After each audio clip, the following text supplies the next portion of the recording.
Chromosomes. Little strands of nucleic acids and proteins are the fundamental genetic instructions that tell us who we are at birth.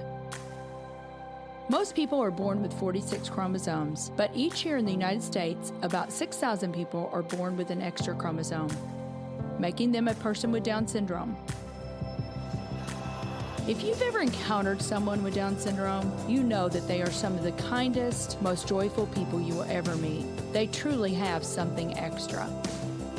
My name is Lisa Nichols, and I have spent the last 24 years as both the CEO of Technology Partners and as the mother to Allie. Allie has something extra in every sense of the word. I have been blessed to be by her side as she impacts everyone she meets. Through these two important roles as CEO and mother to Allie, I have witnessed countless life lessons that have fundamentally changed the way I look at the world. While you may not have an extra chromosome, every leader has something extra that defines who you are. Join me as I explore the something extra in leaders from all walks of life and discover how that difference in each of them has made a difference in their companies, their families, their communities, and in themselves. I'm excited to have Robert Teschner on the show today. Robert is a combat veteran, fighter squadron commander, and founder and CEO of VMAX Group, a St. Louis-based national leadership training company. Well, Rob, I'm so excited to have you here today with us, and I can't wait for our listening audience to hear your story. We have a real Top Gun Maverick guy with us, but it's not Maverick, it's Cujo. So it is wonderful to have you here with us, and I can't wait for people to hear your story. So I just want to go ahead and jump in. Let's walk us through a little bit about how you grew up. Thank you, Lisa, for having me on this podcast. I think you're doing extraordinary work with it.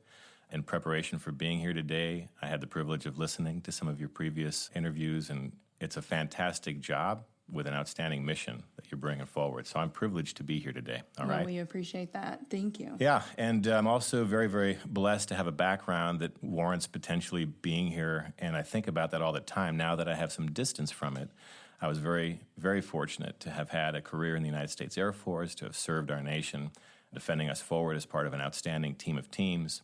Along the way, I had the privilege of learning the fundamentals of leadership and practicing it for about 20 years, 24 if you count the Air Force Academy. And I've been part of high-performing teams for almost all of that time. Mm-hmm. I took all of that for granted, frankly, Lisa, while I was in active duty. It was just the thing that was. But now looking back on it, what an amazing education that I was blessed to have, starting in the summer of 1991 when I went off to the Air Force Academy as a 17-year-old freshman, all the way through until the end, the last day of 2015. So I'm just so thankful for that. So we can talk about any of those pieces that you'd like to. Absolutely. As you were talking, I was just thinking sometimes I think it's our youth, that we really don't really get it when we're younger. And then as we get older, we can look back and go, wow. I think we just appreciate things more, for all you youngsters out there. Yes, that's right. We appreciate things more as we mature, I feel like. And, certainly. And you can look back. So talk to me a little bit. Now, did you have people in your family that had been, in the military?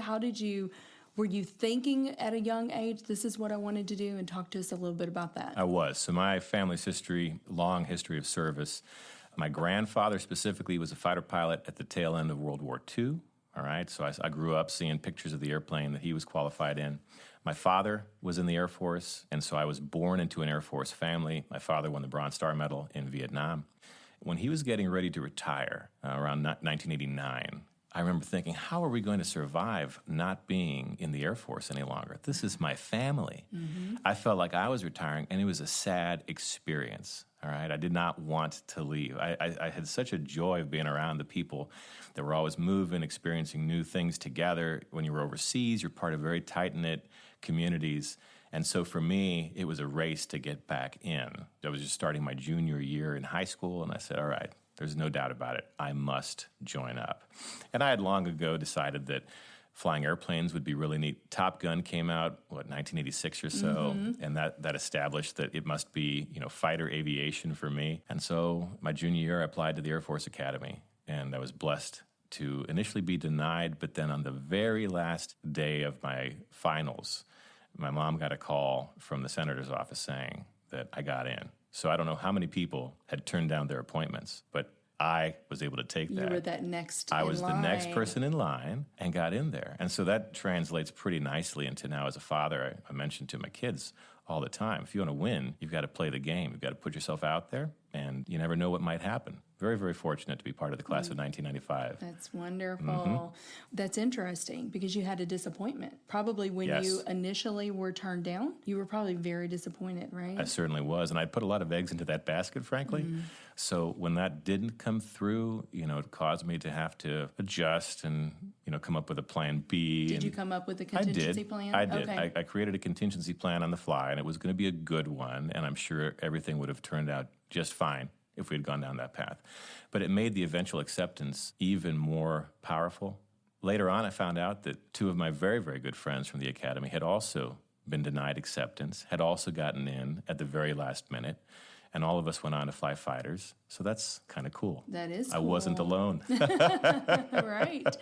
So you went to the Air Force Academy, and you really had a pretty stellar career. And just kind of talk about that journey a little bit, how you started, what you ended up doing, because you ended up doing some really cool stuff. Yeah. Blessed doesn't count. Really, it's not powerful enough of a word to describe everything that happened to me. So the 4 years at the academy, the Air Force changed the rules on us. It was, when I was accepted, the fact that if you graduated with pilot qualification, you were going to go to pilot training. My freshman year, the Chief of Staff of the Air Force came to the academy and said, I'm sorry, we have too many pilots. Only 225 of you is going to go on to pilot training, and I'm really sorry for all of those of you who this affects. So the timing was right. I still had 3 years to make sure that I was competitive. And I was blessed that the time that I spent there was well spent. I got to go through the glider program, did very well in the gliders. I got to go through the free fall parachuting program, did really well for that, and I was picked for the Academy parachute team. I did really well militarily, and the sum total of all of these things plus my grades said I was one of the 225. And I got to go to Shepherd Air Force Base in Wichita Falls, Texas, the Euro-NATO Joint Jet pilot training program, and train with our NATO partners to become a pilot. Pilot training, it turns out, was a natural thing for me. So I was answering this call that was deep within me. I was really gifted at flying airplanes. I graduated top of my class. I got a chance to pick my airplane, and I picked the F-15, which was hand-assembled here at McDonnell Douglas, Right. St. Louis, Missouri. So, Where I started my career. oh my and Greg gosh. did too. Oh, and I tell you, to this day, I'm a huge fan. I'm a huge fan of everybody that's been part of all of the programs that we're blessed to have, but specifically the F-15 program. It's a magnificent airplane. So think about it this way. Here it is, a young 20-something-year-old is given the keys to fly one of these machines that can go so fast. I mean, we're merging at 2,000 miles an hour, roughly, okay? Can go 9 times the force of gravity, can launch 8 air-to-air missiles and 940 rounds of an internal gun to protect our great nation. So it was a dream come true, absolute dream come true. I graduated top of my class at F-15 school. I went to Eglin Air Force Base in Fort Walton Beach, Florida, and began to learn teamwork and how to become a member of a team of teams in the aviation context. Again, all of this taken for granted, but part of the program from day number one. And you mentioned at the top that I was a real-life maverick. You really were. I was because, and if you think about it, Maverick, if you go back now to Top Gun, the movie, Maverick was a solo operator until the very end where he has the epiphany that he really needs to be a good teammate. And then once he's a good teammate, the team wins, right? When he's operating as a solo operator, the team doesn't win. I picked the F-15 because I was tired of having somebody in my back seat offering me thoughts about how to land, how to take off, how to fly formation, how to do navigation, whatever the case was. I wanted to be by myself. Luckily, the Air Force taught me the lessons that we learned all the way back in World War I, that if I'm flying by myself, I'm going to get killed. I've got to have mutual support. Right. You have to. Your wingman. You have to have a wingman. And one of the fundamental things that you do for one another is you look out for each other, literally the entire flight. So I picked that up, and all these things kind of came together, and it worked naturally to where I rapidly accelerated through my qualification program. I became an instructor pilot in the F-15, and I was asked to go to the Air Force Weapons Instructor Course, the Air Force version of Top Gun. Right. I want to talk about one little story. So I think you had one of your students, and you guys were doing a, what would you call it? Dogfight. Dogfight, right. Yes. Can you talk about that story? Do you know which one I'm talking about? Yes, I do. And your student? It was one of those moments where it's surreal as it happens, and reflecting back on it, you go, holy cow. So the dogfight, the 1-versus-1 maneuver that we were flying that day, or the kind of profile we were flying, we got about 5 miles apart from one another, simulating that we had just seen each other and that we were both competitors, so we were going against one another. And as soon as we saw each other, we turned towards each other and tried to position ourselves for this fight. And the intent of the fight was to get into position to be able to employ weapons against the other one. And the person that could do that fastest and employ valid weapons wins. It's a very exciting profile. There's a lot of speed. There's a lot of G's. You're fighting against the force of gravity. You're making really important judgments in a very time-limited sense. As we're turning towards one another, I'm trying to abide by the Air Force training rules, which say you need to have 500 feet of separation at the point where your airplanes pass. It's for safety. Right? We're not in combat. We want to protect ourselves. Right. It's hard to judge 500 feet, frankly, but I can't imagine. We have rules. Going at the speed that you're going. At the speeds we're going and the conditions, but you can sort of get it. You get a sight picture for what that sort of looks like. So I'm aiming to get my 500 feet. And every time that I point in a given direction, my opponent mirrors me. So he points to the exact same piece of sky. So then I point away from him towards another piece of sky, and he mirrors me exactly. And you only have a few of these before you're at the merge. And I realize we are going to hit one another. Right. It was plain to me in my mind that this is going to be a midair collision, potentially of epic proportion. And goodness gracious, I can't believe it. So at the very last second, I do this last-ditch maneuver. And as his airplane goes by me, time slows down. I've read about this happening to people. It actually does take place. Time slows down, and as his airplane roared by mine, I could see each individual rivet. I remember you saying that. Each individual rivet. Yes. You could see where the screws were, and he passes a couple of feet away from my airplane. Yes. And as I look back over my shoulder, I go, oh my gosh, he must have taken my tails off, because they set a few feet up into the air. He missed that too. And we were okay. I'm telling you. Yeah. If you didn't see your life pass before your eyes. Yes. Amazing. What did you do then? It was a close call. It was a very close call. So here's the takeaway. After that, and we had plenty of fuel left to go back and continue our training. Those missions are really valuable. You got to maximize them every time that you have them, because we don't fly as often as we'd like to, or need to, frankly. But in this particular case, where we almost hit one another, the only option was, and I called for it immediately, let's get back together, let's go back home, let's debrief the situation so we find out why did we almost hit one another, so that we never do this again. Why is that? So great question. And when you look at fighter aviation specifically, we're pretty strict in the way that we go about our missions. We always start with planning. And that's foundational to the approach that we use across the military. But specifically in fighter aviation, with high-performing fighter teams, we never go forth and just execute. We plan, not necessarily because of the plan that we come up with, because we know that the enemy gets a vote. All right, there's always going to be something that disrupts even the greatest plan, but it's the planning process that gets us to think through the threat, the weather, the intelligence that we have, the different options that we have based upon what we think we know, the assumptions we're making, the contingency plans we need to build to be effective when things start to fall apart, et cetera. All right, so we always start with planning. We try to be inclusive in our planning. So it's not just one leader that says, this is the plan. We bring in all of the teams together to plan collaboratively so that we come up with a really good plan. Right. But we know that not everybody can be part of that process, so we always start the mission the day of or the night of with the briefing of the plan, where we tell the story of how we're going to succeed. And truly, it's a story to include the good, the bad, and the ugly of what might happen, and then we go forth and execute. And then we never finish a mission until we've debriefed what it was that went down. And this debrief process, it's our practice of accountable leadership, where as teams, we go back and hold ourselves accountable for the decisions we made during the planning process, for the way that we communicated the plan to the members of our team, and then the way that we all individually executed during the course of the mission. It's a wonderful, wonderful process that traces its history all the way back to World War I, when the first fighter pilots learned it. The Germans did it first. They did it very effectively. Once the Allies figured it out, we became very effective at it, and we've been doing it ever since. Mm-hmm. And so we're going to take a quick break, and then we'll be back with Rob Teschner.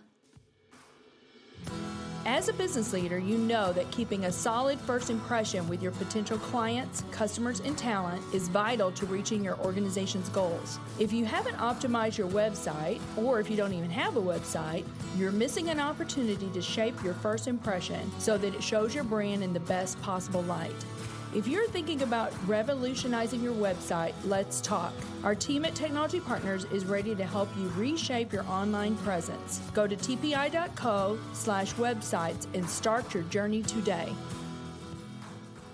So, Rob, you just talked about planning, executing, and debriefing. Does this apply in other pieces of your life? Does this apply in business? Absolutely. And in fact, what I would propose, Lisa, is that we hold off on me giving that full answer until we've explored a little bit about my personal life. Right. And then I'll try to bring this back in. Oh, okay, that sounds good. Well, I do know you have a life interruption. Yes. And I want you to talk a little bit about that. What was that life interruption for you? Okay, so I was privileged, among other things, to command an operational F-22 squadron. As a lieutenant colonel, I went off to headquarters U.S. European Command in Stuttgart, Germany for a staff assignment, a pretty good staff assignment, but I was called back from that pretty quickly to return to the F-22 in a more senior capacity. I was also selected for promotion to full colonel, so the career was going really, really, really well, right up until the point where I was diagnosed with rectal cancer. I mean, I joke about this, but, you know, I have friends that ask, is it too soon for us to make fun of you for the rectal cancer, right? So in February of 2014, my life was totally turned upside down. My wife was 4.5 months pregnant with our fourth child. We're overseas. We're trying to understand what are the ramifications. I asked the gentleman who would eventually become my surgeon, hey, can I go back and fly after we remove this huge chunk of my lower colon? He said, I would not recommend it. There's no guarantee that you won't fall apart or rip apart inside. You know, so we go from things are going great in life across the board to what can I do now? And in fact, really, the aftermath of the colon resection was much worse than any of the cancerous preparation stuff. And I was fortunate that I didn't have to do radiation or chemotherapy, but we still had a lot of anxiety about this. We had the surgeries to get ready for. We had multiple surgeries with some ramifications associated with them. But once I was put back together again, Lisa, my body was not functional. I could not live like a normal human being. And I was basically trapped. I mean, I could barely make it to work and back. I'll spare you the details, but it was a bad time, and it lasted for a number of years, to the point where I thought to myself, I'm never going to get out of this. I couldn't take any of the jobs that I was offered. My wife and I chose to retire early and accept a reduction in rank so that we could come back to St. Louis, which I've always considered to be home, to have family nearby in case things go south again for me, so for contingency planning purposes. But I was left with very, very few options. I couldn't fly. I couldn't function.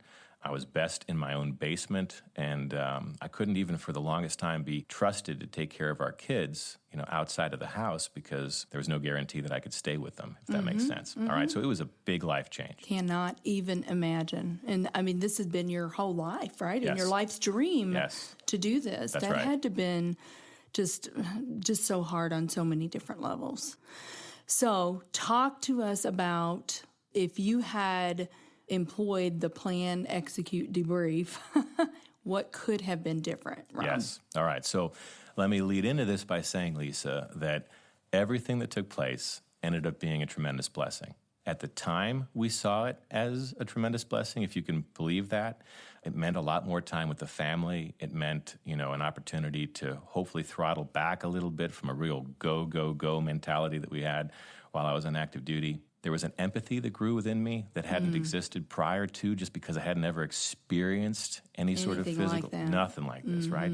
So, and the list of good goes on and on. So just please know that there's so much good that came from all of this. But at the end of the day, I am responsible for what it was that happened to me. And it all goes back down to the fact that while I was teaching, planning, briefing, executing, and debriefing at the highest possible level, I was the Air Force's subject matter expert for debriefing at our weapons school.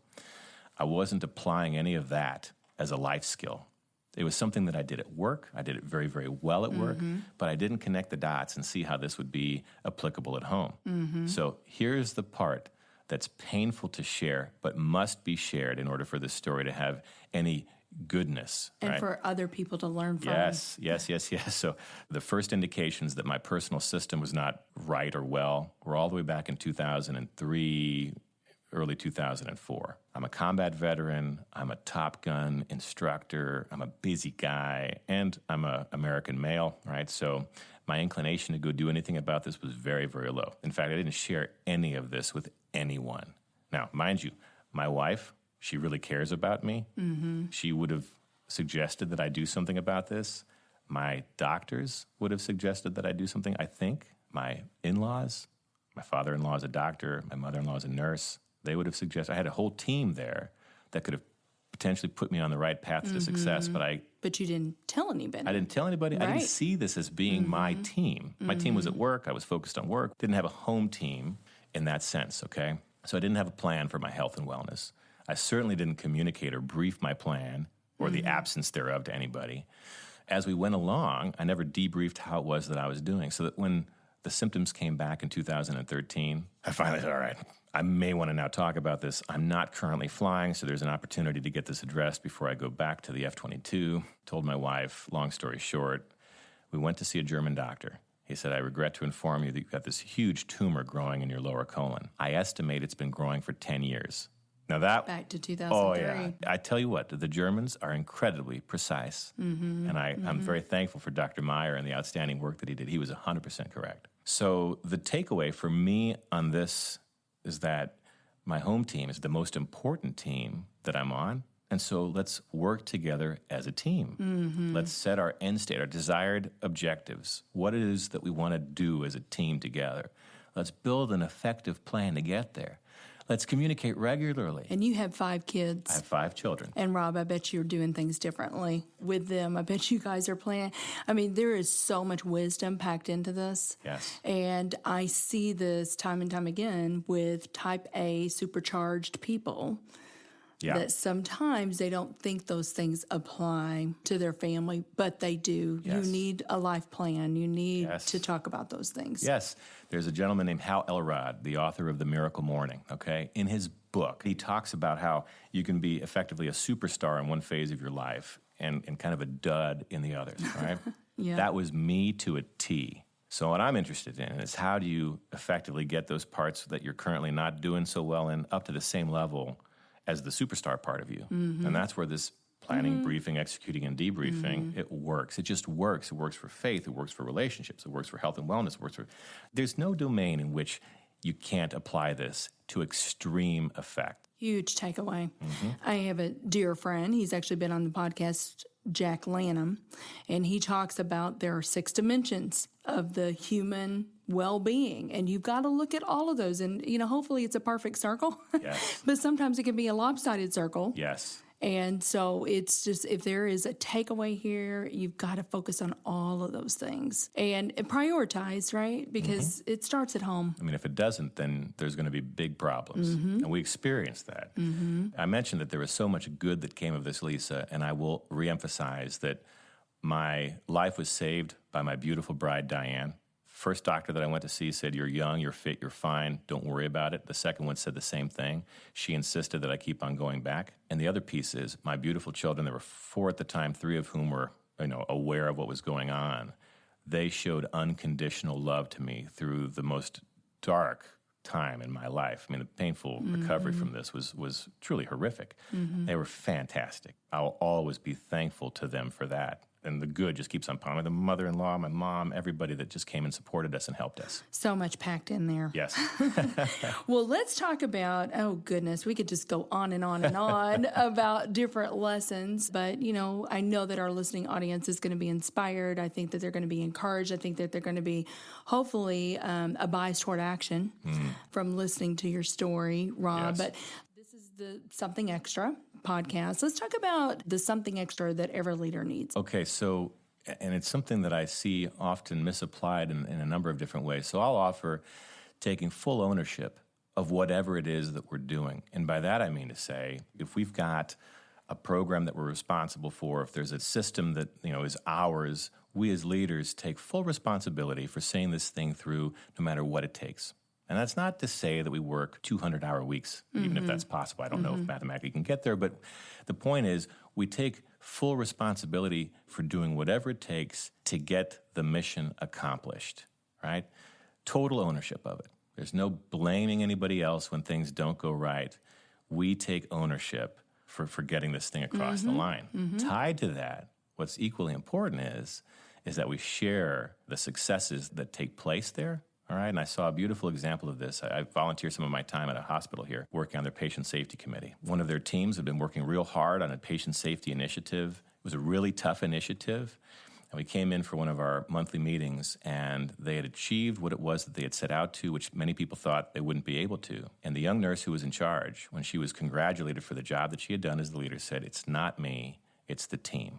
They overcame everything and got this thing done." Now, there's no doubt in my mind that if things hadn't gone well, she would have accepted full responsibility and would have come up with a plan for how it was that they were going to redirect.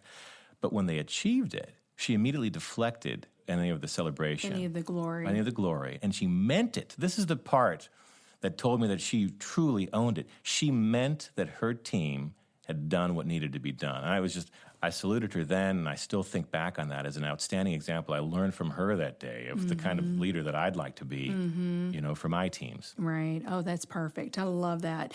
Well, I want to give you the opportunity, if there's anything that you've got coming up that's really exciting, I want to give you the opportunity to talk about that and how our listeners can get plugged in. You're very, very gracious, Lisa, so thank you for this. I will tell you that we're coming up on the 5-year anniversary of the first surgery. It's March 13th. And that's kind of a big day in the cancer story. And so the way that we're celebrating that in the Teschner household is we're releasing my very first book, Debrief to Win. And this is a labor of love. It's telling the story of what it is that I learned as the subject matter expert for the Air Force on how to do this accountability stuff for a high-performing team. And it's captured in a way that makes it really relatable. So it comes out on March 13th. And if your listeners are so inclined, I would love it if they'd go to Amazon and maybe pick up a copy. It'll be in hardcover and also in paperback. But that would be the day to do it.